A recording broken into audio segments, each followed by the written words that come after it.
अस्सलाम वालेकुम। मेरा नाम सैयद मोहम्मद चैनल पर बहुत बहुत खुश आमदेद स्वागत है। जो नए वो चैनल को जरूर सब्सक्राइब कर ले, वीडियो को लाइक एंड शेयर ज़रूर करें। 1987 से पहले जन्मे अगर ये 3 कागजात नहीं है तो बहुत ही ज़्यादा मुश्किल होगी।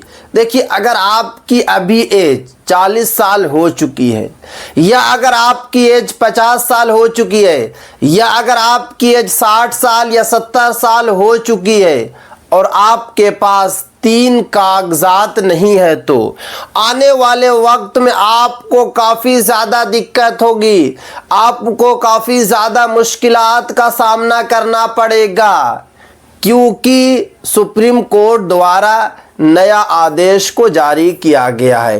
क्योंकि आपको पता है कि भारत में SIR का कार्यक्रम चल रहा है। 13 राज्यों में SIR हो चुका है, 22 राज्यों में SIR शुरू होने जा रहा है, और जैसे ही SIR पूरे भारत में कंप्लीट होगा उसके बाद पूरे देश में NRC को लाया जाएगा, नेशनल रजिस्टर ऑफ सिटीजनशिप को लाया जाएगा। इसीलिए जितने भी 40, 50, 60, 70 या 80 साल वाले हैं अपने अपने कागजात को तैयार कर लें।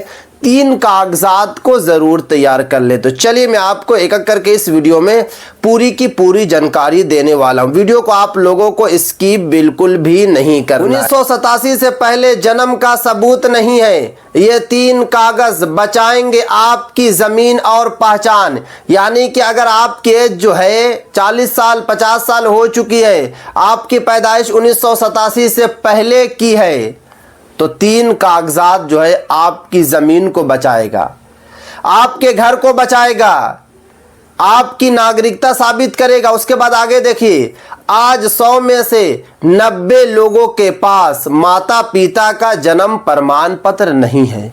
यानी कि भारतीय के पास जो है माता पिता का कोई भी कागजात नहीं है। 100 में से 90 ऐसे लोग हैं जिनके पास माता पिता का कागज नहीं है, लेकिन इसके बिना जमीन, पासपोर्ट और सरकारी काम जो है नहीं हो पाएगा। यानी कि अगर आपके पास माता या पिता में से किसी का भी कोई भी कागजात नहीं है तो आपका जमीन का काम नहीं होगा, आपका पासपोर्ट नहीं बन पाएगा, आपको सही तरीके से जो है कोई भी आप लाभ नहीं ले पाएंगे, आपको नागरिकता नहीं मिल पाएगी। इसीलिए तो 1987 जो है सबसे ज़्यादा इम्पोर्टेंट है, क्योंकि यहाँ पे भी साफ साफ लिखा हुआ है कि 1987 क्यों इम्पोर्टेंट है। यानी कि 1987 जो है सबसे ज़्यादा इम्पोर्टेंट क्यों है, क्योंकि 1969 में जो है कानून बना था, लेकिन उस वक्त जो है सख्ती नहीं थी। सख्ती कब से हुई? 1987 से जो है सख्ती को लाया गया, क्योंकि यहाँ पे साफ साफ बताया जा रहा है 1987 के आसपास जन्म रजिस्ट्रेशन ज़रूरी होने लगा। इससे पहले ज़्यादातर लोगों के पास बर्थ सर्टिफिकेट नहीं था। यानी कि 1987 से पहले लोग जो है बर्थ सर्टिफिकेट नहीं बनवाते थे, कोई भी कागजात नहीं बनवाते थे। मगर 1987 के बाद जितने भी लोग अपने अपने कागजात को तैयार करने लगे, क्योंकि 1987 जो है सबसे इम्पोर्टेंट जो है डेट है। उसके बाद आगे देखिए, अब बात ये आती है कि आप लोगों को जो है सबसे ज़्यादा कौन से कागजात काम आएंगे। सबसे काम के 3 डॉक्यूमेंट्स, यानी कि सबसे इम्पोर्टेंट कागजात, पुराना स्कूल सर्टिफिकेट, 10वीं का सर्टिफिकेट या TC यानी कि ट्रांसफ़र सर्टिफिकेट, ये सबसे इम्पोर्टेंट माने जाते हैं। देखिए, अगर आप जो है कि 10th क्लास तक पढ़े हुए हैं, आपने जो है 10th की मार्कशीट लिए हुए हैं, तो ये आपके लिए बहुत ही ज़्यादा इम्पोर्टेंट कागजात है। इसमें डेट ऑफ बर्थ लिखा होता है, स्कूल रजिस्टर की सर्टिफाइड कॉपी में भी मान होती है। यानी कि जो स्कूल की जो सर्टिफाइड कॉपी है वो भी मान होगी। इसीलिए तो जो है सबसे इम्पोर्टेंट 10th की मार्कशीट को करार दिया गया। उसके बाद आगे देखिए, पुराने स्कूल जाएं, अगर खो गया है, मतलब कि 10th की सर्टिफिकेट अगर आपके पास थी मगर खो गई है, तो आप लोगों को करना क्या है कि आपको जो है स्कूल जाना होगा, एडमिशन रजिस्टर से कॉपी जो है निकलवा लेना है। अगर आप जो है कि एडमिशन रजिस्टर से अगर कॉपी निकलवा लेंगे तो वो भी जो है काम आ जाएगा। उसके बाद आगे देखिए, दूसरा जो इम्पोर्टेंट कागजात है, पुरानी वोटर लिस्ट यानी कि 1987 से पहले, इनमें जो है नाम होता है, पिता का नाम होता है और उम्र होती है। नागरिकता और फैमिली प्रूफ में काम जो है आएगी।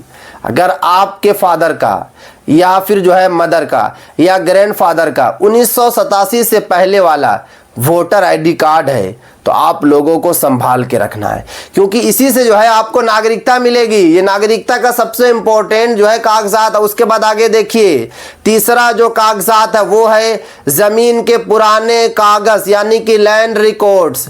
अगर आपके पास जो है कि रजिस्ट्री के कागजात हैं, खसरा है, खतौनी है, जमाबंदी है, तो ये सबसे इंपॉर्टेंट जो है कागजात है। नागरिकता का सबसे इंपॉर्टेंट कागजात है, क्योंकि यहाँ पे साफ साफ बताया जा रहा है इसमें नाम, पिता का नाम, उम्र और पता होता है। बहुत स्ट्रॉन्ग जो है लीगल प्रूफ जो है माना जाता है।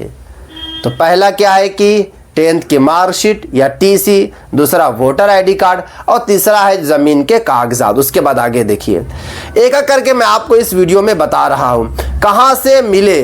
सब रजिस्ट्रार ऑफिस से, तहसील या रिकॉर्ड रूम में जाकर जो है ये सारे कागजात आप निकाल सकते हैं, जैसे कि रजिस्ट्री भी निकलवा सकते हैं आप, खसरा भी, खतौनी, जमाबंदी, ये सब जो है आप जो है अपने अंचल अधिकारी से मिलकर कागजात को जो है तैयार करा सकते। उसके बाद आगे देखिए, नाम अलग अलग हो तो क्या करें। बहुत सारे लोगों का कागजात में नाम अलग अलग है, जैसे कि आधार कार्ड में नाम कुछ है, वोटर आईडी कार्ड में नाम कुछ है, 10th की मार्कशीट में नाम कुछ है। तो यही तो सबसे बड़ी दिक्कत की बात है। जैसे कि एक मिसाल है कि आपका नाम एमडी इम्तियाज हुआ, आपने रजिस्ट्री वाले कागजात में एमडी इम्तियाज कर लिया, उसमें आपने इम्तियाज अली कर लिया, तो ये बहुत बड़ी गलती है।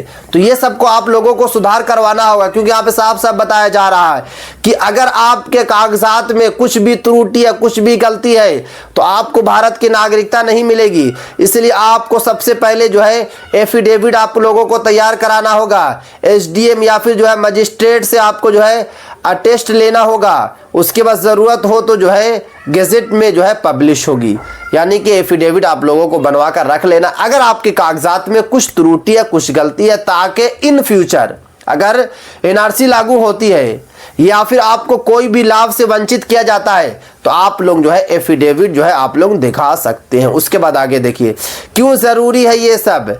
विरासत यानी कि प्रॉपर्टीज ट्रांसफर में जो है ये सारे कागजात काम आएंगे, पासपोर्ट बनवाने में काम आएंगे, सरकारी योजनाओं के लाभ लेने में काम आएंगे, फैमिली ट्री प्रूफ में जो है ये सारे के सारे जो है काम आएंगे। तो इसीलिए आप लोग जो है तीनों कागजात को ज़रूर तैयार कर लें।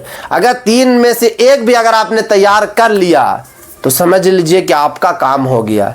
तो इसलिए भी जितने भी भारतीय हैं वो जल्दी से जल्दी जो अपने अपने कागजात को तैयार कर लें, ताकि आने वाले वक्त में आपको कोई भी दिक्कत ना हो, आपको कोई भी परेशानी ना हो, वरना आपको परेशानी होगी, आपको दिक्कतों का सामना करना पड़ेगा।